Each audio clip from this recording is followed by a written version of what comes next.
mula nga dito sa itaas mga kasilip ay nakatanaw tayo ng isang uri ng talakitok o tribali fish mga kasilip at napakailap nga nito.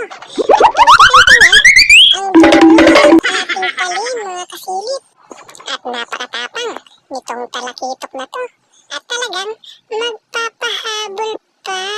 Pero hindi tayo papatalo at atin siyang habulin hanggat kaya ng ating hininga.